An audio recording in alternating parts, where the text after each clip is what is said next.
You've got to be kidding me, Zexlorp. There's no way a measly human could have solved that equation faster than our entire class combined, Blurble exclaimed, his gelatinous form quivering with indignation. The classroom of the Galactic Institute of Higher Mathematics was in an uproar. Students from various corners of the universe, some with tentacles, others with multiple heads, and a few that were just sentient gas clouds, were all chattering, gurgling, and vibrating their opinions on the matter at hand. At the center of this interstellar kerfuffle stood Zexlorp, a quartzian being whose crystalline structure sparkled with embarrassment. I'm not joking, Blurb BL. I saw it with my own ocular facets. The human Jake, he just scribbled something on his datapad and handed it in. Professor Omega-9 nearly short-circuited trying to process it. From the back of the room, a bored voice cut through the cacophony. You know I can hear you all right. It's not like I have symbiotic algae for ears or anything. All eyes, stalks, and sensory appendages swiveled to face Jake Thompson, the only human in the class. He was lounging in his chair, feet propped up on the desk, idly tossing an apple from hand to hand. The sight of the fruit caused several of his classmates to recoil in horror. The idea of voluntarily ingesting part of another living organism was still a foreign concept to many. Oh, don't mind us, Jake chirped Glix-Glax, an avian-like creature with iridescent feathers. We're just discussing how you've managed to cheat on yet another impossible assignment. Nothing personal, you understand. It's just that your primate brain shouldn't be capable of such complex calculations. Jake caught the apple mid-toss and took a big, crunching bite, causing half the class to wince. First off, he said, speaking around the mouthful of fruit, it's ape, not primate, get your terrestrial taxonomy straight. Secondly, who says I cheated? Well, it's obvious, isn't it? Blurble burbled, his gelatinous form rippling with what passed for laughter in his species. You're from Earth, a death world. Your kind barely discovered space travel a few centuries ago. There's no way you could outperform the finest minds from the most advanced civilizations in the galaxy. Jake rolled his eyes so hard it looked like they might fall out of his skull, an action that caused several of his alien classmates to gasp, thinking it was some sort of human defense mechanism. Right, because being from a death world automatically makes me an idiot, Jake drawled, his voice dripping with sarcasm. It couldn't possibly be that surviving on a planet that's constantly trying to kill you might. Oh, I don't know. Sharpen your problem-solving skills a bit. The class fell silent, processing this novel concept. It was Zexlorp who finally spoke up, his crystalline voice tinkling like wind chimes. But the assignment was to calculate the gravitational flux of a binary pulsar system while accounting for quantum fluctuations in the surrounding dark matter field. It's beyond even our most advanced AI systems. Jake shrugged, taking another bite of his apple. Yeah, and sounds like a typical Tuesday night homework for a high school physics class back on Earth. The silence in the room was so profound you could have heard a neutrino drop. School Glix-Glax finally managed to squawk out. You mean to tell us this is the level of education you give to your young? Well, yeah, Jake said, tossing the apple core into a nearby recycling unit. I mean, not everyone takes advanced astrophysics in high school, but it's an option. How else are we supposed to prepare the next generation for the cutthroat world of intergalactic academia? The assembled aliens exchanged bewildered glances. The idea that humans would willingly subject their offspring to such mental rigors was almost as horrifying as Jake's casual consumption of plant matter. But how, Blurble demanded, his gelatinous form now a turbulent whirlpool of confusion. How could you possibly solve an equation that stumped even the brightest minds from the Andromeda Institute of Quantum Mechanics? Jake sighed, realizing he wasn't going to get any peace until he explained. He stood up, stretched, causing several nearby aliens to flinch at the audible popping of his joints, and made his way to the holographic board at the front of the class. All right, gather round, class. Uncle Jake's about to blow your minds, figuratively speaking, of course. Wouldn't want any of you with easily ruptured cranial membranes to get the wrong idea. As the assorted aliens cautiously approached, Jake began to sketch out his solution on the board. His classmates watched in a mixture of awe and horror as complex equations and diagrams materialized before their eyes. You see, Jake explained, his tone somewhere between a lecture and a stand-up comedy routine. The trick is to approach the problem from a multi-dimensional perspective. You guys are all stuck thinking in linear time. But if you consider the gravitational effects across all possible quantum states simultaneously, He continued his explanation, peppering it with Earth-based analogies that left his audience more confused than ever. It's like trying to calculate the trajectory of a football during a game of underwater rugby. If the football was also Schrodinger's cat and the field was actually the surface of a Mobius strip. By the time Jake finished his explanation, half the class was staring at him in slack-jawed amazement, while the other half seemed to be experiencing the alien equivalent of an existential crisis. And that's basically it, Jake concluded, dusting off his hands. Any questions? A tentative appendage rose from the back of the room. It belonged to Exist, a being composed entirely of electromagnetic waves. Yes, what's a football? Jake face-palmed so hard the sound echoed through the classroom. Really? That's your takeaway from all this? Well, excuse us for not being well versed in the intricacies of Earth sports, Glix-Glax huffed, ruffling his feathers indignantly. Some of us were a bit preoccupied trying to comprehend how you turned the fundamental laws of physics into a pretzel. A what now? Exist asked, even more confused. Oh, for the love of it's a type of food. Never mind, Jake groaned. Look, the point is, the solution isn't that complicated if you just think outside the box a little. Outside. The box, Blurb Beale repeated slowly, his gelatinous form morphing into a rough cube shape. But we're not in a box. The classroom is clearly a dodecahedron. Jake took a deep breath, reminding himself that patience was a virtue, especially when dealing with beings whose concept of metaphor was about as developed as a flatworm's understanding of interpretive dance. It's a figure of speech, he explained, with the tone of someone who had long since passed the point of exasperation and was now entering a zen-like state of resigned amusement. It means to think creatively, to approach a problem from an unexpected angle. Ah, I see, Zixlorp exclaimed, his crystalline structure vibrating with excitement. So when you say think outside the box, you actually mean consider alternative problem-solving methodologies beyond conventional paradigms? Jake blinked. Yeah, sure. Let's go with that. Just then, the classroom doors slid open with a soft hiss, revealing Professor Omega-9. The robotic instructor's lead eyes flickered rapidly as it scanned the room, taking in the scene before it. Students, it intoned in its melodious, synthesized voice, I trust you have been using this time productively to discuss the finer points of quantum gravitational theory. The aliens all began speaking at once, a cacophony of chirps, burbles, and electromagnetic pulses filling the air. Jake, meanwhile, simply leaned back against the holographic board, an amused smirk playing across his face. Professor Omega-9's head rotated a full 360 degrees, its equivalent of a confused head shake. One at a time, please. Zixlorp, perhaps you can summarize the class discussion.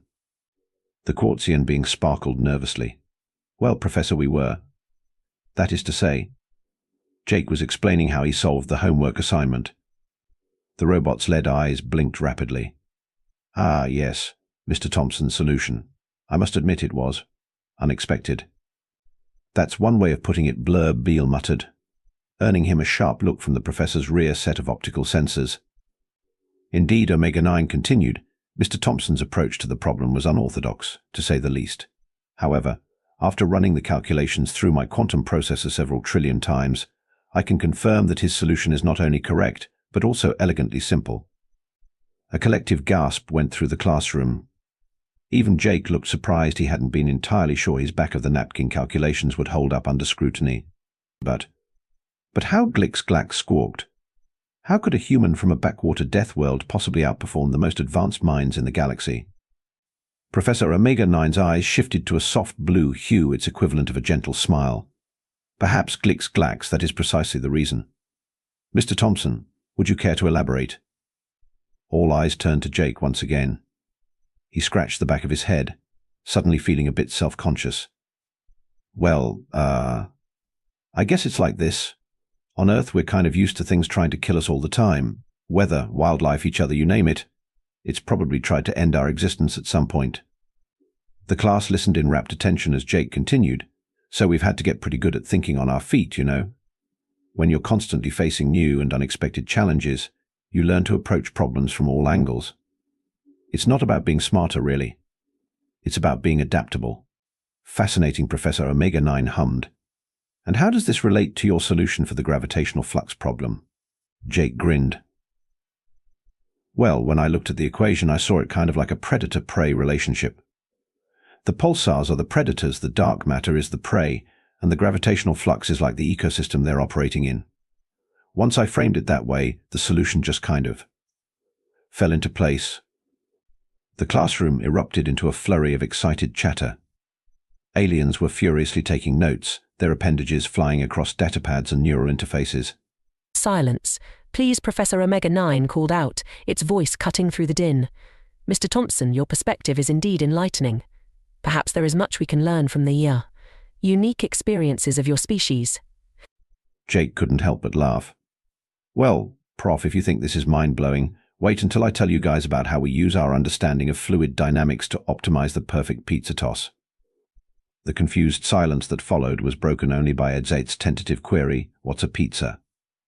Jake's eyes lit up with a mischievous gleam. "Oh boy, are you in for a treat? Well, metaphorically speaking, since I'm pretty sure half of you would dissolve if you tried to eat it." He strode back to the holographic board, erasing his previous equations with a wave of his hand.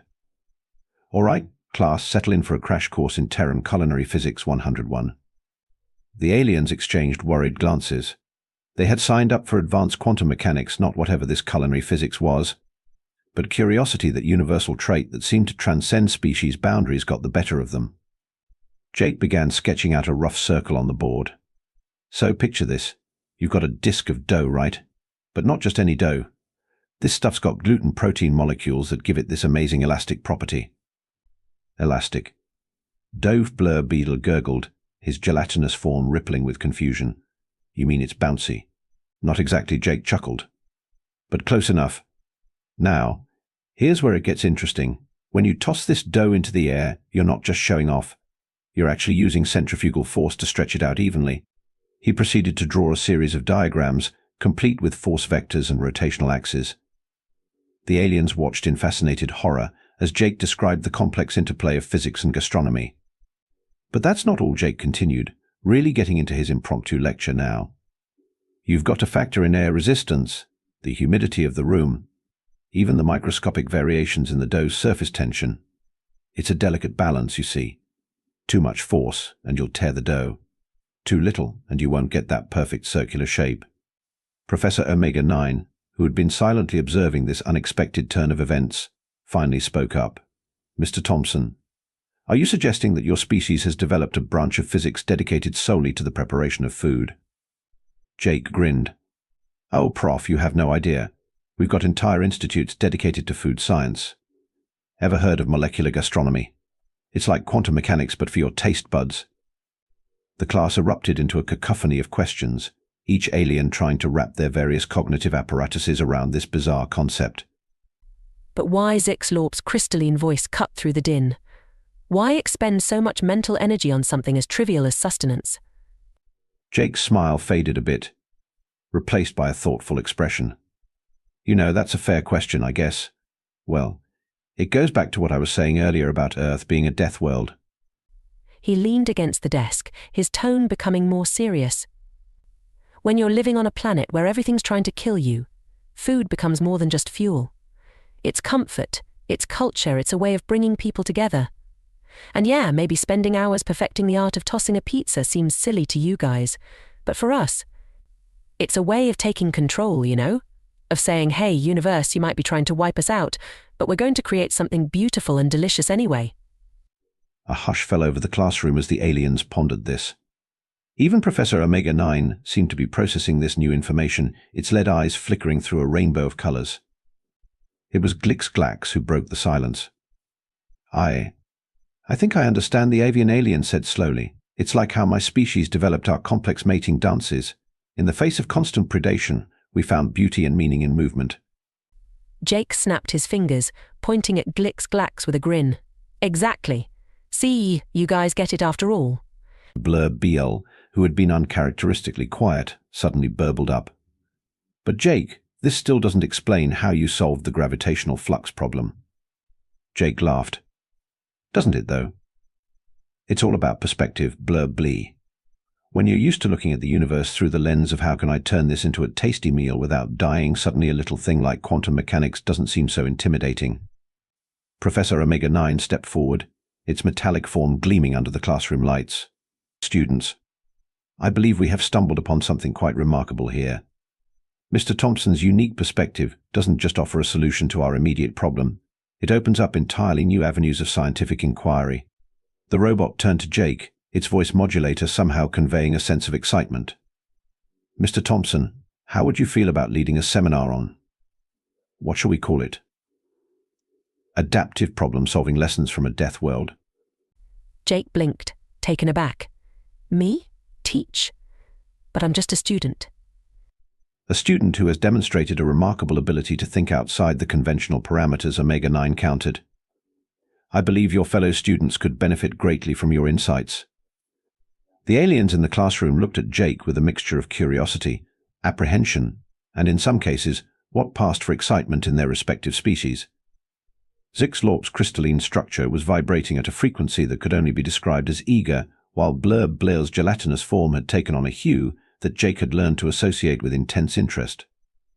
Jake rubbed the back of his neck, a nervous human habit that never failed to fascinate his alien classmates. I mean, I guess I could give it a shot. But you guys have to promise not to freak out when I start talking about some of the crazier aspects of Earth life. Deal. A chorus of agreement rippled through the classroom, expressed in various alien languages and communication methods. Professor Omega-9's lead eyes blinked in a pattern that Jake had come to recognize as satisfaction. Excellent, the robotic professor intoned. We shall schedule your first seminar for next week. I look forward to seeing how this experiment in cross-species education unfolds. As the class began to disperse, still buzzing with excitement over the day's unexpected turn of events, Jake found himself surrounded by a small group of his most curious classmates. Glix-Glax was the first to speak up, his iridescent feathers ruffling with barely contained enthusiasm. Jake, I simply must know, what other Deathworld skills have you humans developed? Are they all as fascinatingly complex as this pizza tossing you mentioned? Jake couldn't help but laugh. Oh man, where do I even start? We've turned practically everything into an art form or a science. You should see what we've done with coffee. Coffee exists electromagnetic form pulsed with curiosity. Is that another form of sustenance? Sort of. Jake grinned. It's a beverage we make from roasted beans. But it's so much more than that. It's fuel for all-night study sessions, social lubricant for awkward first dates, and the lifeblood of our entire civilization. Blur's gelatinous form rippled with confusion. You derive your civilization's energy from a bean-based liquid. How primitively charming. Jake rolled his eyes.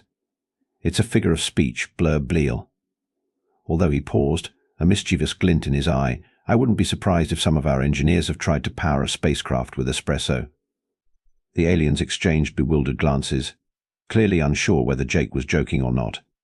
It was a common occurrence in their interactions with the human. As they made their way out of the classroom, Zixlorp's crystalline voice chimed in. Jake, I've been analyzing your problem-solving methodology, and I have a query. Does your species always approach challenges through the lens of survival?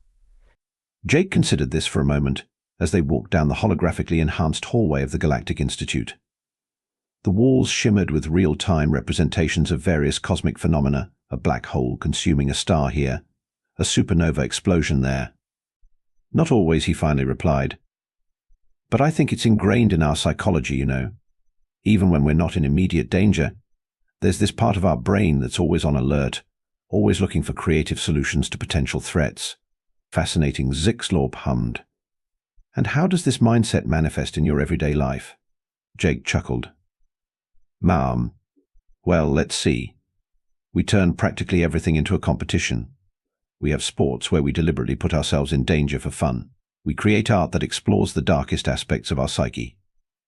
We even have a holiday where we dress up as the things that scare us and give candy to children. The aliens fell silent, trying to process this information.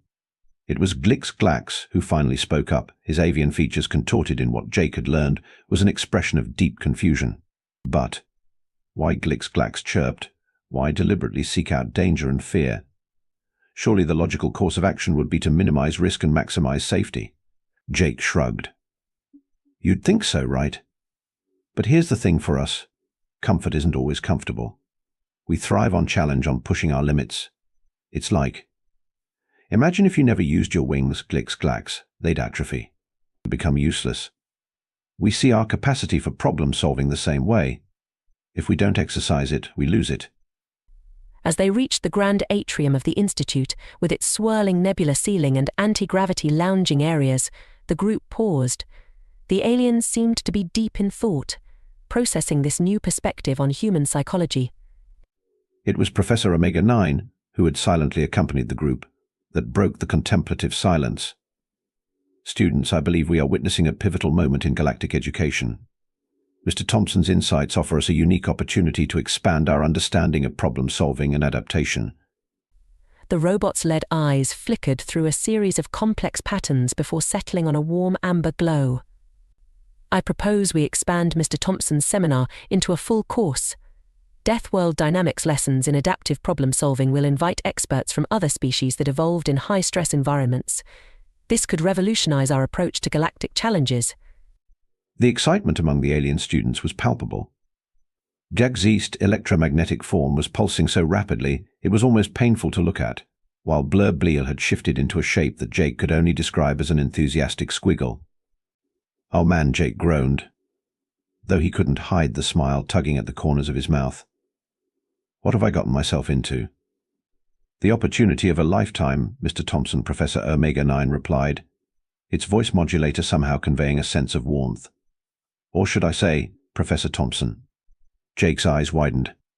"Wait, what? Professor? But I'm still a student. In quantum mechanics, perhaps," the robot acknowledged. "But in the field of Deathworld dynamics, you are currently the foremost expert in our galaxy. Unless, of course, you'd prefer we invite another human to lead the course." The thought of any of his fellow humans being turned loose on this unsuspecting alien academy was enough to make Jake shudder. He could just imagine his roommate, Mike, trying to explain the intricacies of Earth's most dangerous sport, competitive hot dog eating.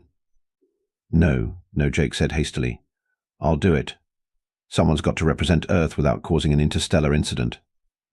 As the group dispersed, each heading off to their respective habitats for the night cycle, Jake found himself alone with Professor Omega-9 in the softly glowing atrium. "I must confess, Mr. Thompson," the robot said, its voice lowered to a conspiratorial whisper, an impressive feat for a being without lungs. "I had my doubts when the exchange program first brought you here. I feared you might struggle to keep up with our advanced curriculum." Jake raised an eyebrow. "And now," the professor's lead eyes twinkled literally, "now, I find myself wondering if perhaps it is we who need to catch up to you." As Jake made his way back to his quarters, his mind was abuzz with ideas for his upcoming seminar. He'd start with the basics, of course, a crash course in Earth's geology and climate, a brief overview of the more terrifying aspects of human history. But where to go from there? He could delve into the psychology of risk-taking, the evolutionary advantages of curiosity, maybe a practical demonstration of human problem-solving skills. He grinned at the thought of introducing his alien classmates to escape rooms or, better yet, Dungeons & Dragons. As he entered his room, Jake's eyes fell on the small terrarium he kept on his desk. Inside, a tiny cactus stood defiantly, its spines gleaming under the artificial sunlight. It was a small piece of earth, a constant reminder of the harsh beauty of his homeworld. Jake smiled, reaching out to gently touch the glass. "Well, little guy," he murmured, "looks like we've got some teaching to do. Time to show this galaxy what Earthlings are really made of." As he settled in for the night, Jake couldn't help but feel a surge of pride. He might be just one human in a vast, alien universe, but today he'd taken the first step towards bridging the gap between worlds. And who knew? Maybe, just maybe, by sharing the lessons learned on their unforgiving homeworld, humans could help create a safer, more adaptable galaxy for all species. With that thought warming his heart, Jake drifted off to sleep, dreaming of pizza-tossing competitions in zero-gravity and interstellar coffee shops, where humans and aliens could share stories of their wildest problem-solving adventures. Little did he know, his impromptu lesson had already set in motion a chain of events that would revolutionize galactic education. In the coming weeks, news of the Deathworld dynamics course would spread across the cosmos, drawing curious students and skeptical academics from every corner of the known universe. And at the center of it all would be Jake Thompson, the unassuming human who had turned a simple homework assignment into a galactic phenomenon. Armed with nothing but his wit, his unique Earthling perspective, and an endless supply of baffling terrestrial metaphors, he was about to take the academic world by storm. As for his alien classmates, they were in for the educational adventure of a lifetime. After all, they had yet to experience the mind-bending complexities of human idioms, the terror of Earth's wildlife documentaries, or the existential crisis induced by contemplating the plot of Inception. But that, as they say on Earth, is a story for another day. Or, as Jake would put it, much to his classmates' confusion, that's a whole other can of worms, folks. And trust me, you're not ready for the can opener just yet. The Galactic Institute of Higher Mathematics was about to get a crash course in Earthling 101, and the universe would never be the same again.